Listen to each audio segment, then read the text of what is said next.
EA Sports. It's in the game. The world is spinning too fast. I'm fine that Nike shoes to keep myself tethered to the days I tried to lose. My mama said to slow down, you must make your own shoes. So dancing to the music, after it's in a happy mood. Keep my music to the jump. Music to the jump. Get the cool.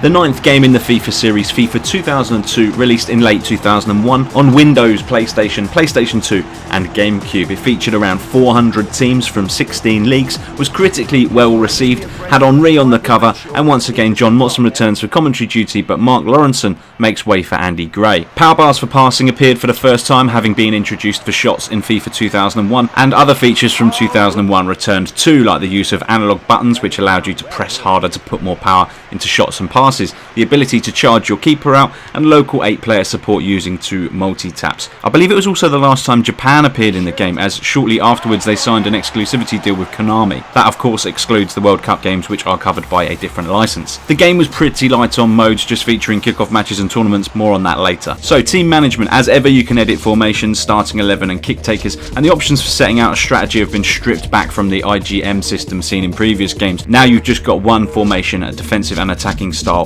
and that's it. One nice touch that you immediately notice as you head into team management is that teams all have different preset play styles, something that was missing from CM for years. Also, transfers are weird. Players are assigned values, but clubs have no budgets, or if they do, they're not visible to you. So whilst you can buy and sell players to your heart's content, there's no money involved, making the whole thing basically a team editor that's a massive pain in the arse to use. A team editor that isn't a pain in the arse though can be found in the Creation Center. No, not the underloved web-based legacy FIFA editing tool, but the Creation Center found in FIFA 2002, which allows you to build your own players with a reasonable amount of detail. Facial hair, position, the normal stuff, plus their attributes out of 7 still, oddly, which are unlimited, so you don't need to balance them, and they also contribute to this arbitrary transfer figure. You can also make teams, giving them custom kits and assigning players like your created ones from free agents, or just by pinching players from other teams.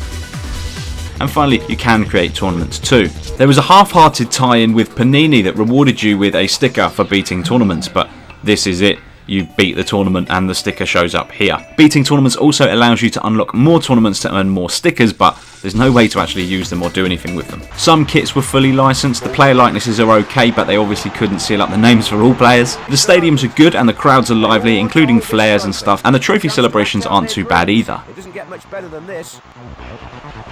This photo will have its place in history, featuring all these legends. They've earned the title legend. Having only revisited FIFA 2001 very recently, this feels like quite a big jump for a single year, to be honest, certainly in terms of mechanics. This game feels like the first time the series really tried to get away from being arcadey and instead aimed to be a bit more realistic. The player models are much improved, the gameplay overall is significantly slowed down to the point where on the default speed and below, sprint is nearly useless, and I guess part of that is down to player interaction, as they can now do more than just run alongside each other. There is a little bit more interaction between players. We occasionally see people say that EA should just change the commentators, but FIFA 2002 gave us an early glimpse of what would happen if they did that. As I mentioned earlier, Motson stayed, but Lawrenson went, and the commentary suffered, I assume down to time really, and only being able to record a certain amount of lines for Andy Gray. It's easy to forget that each year EA lay a new commentary on top of the old to keep as big a bank of commentary in the game as possible, meaning the year of a commentary change will likely feel very, very light, like 2002 does. Fake shots appeared for the first time, and long before it could be used for skills, the right stick was used to trigger 1-2s. Passing was revamped completely, to the point where it feels very, very manual, making it easy to play balls into space and through balls and stuff, but the 1-2 system is probably my favourite gameplay change. Flicking the right stick allows you to pass the ball but retain control of the player that passed it, so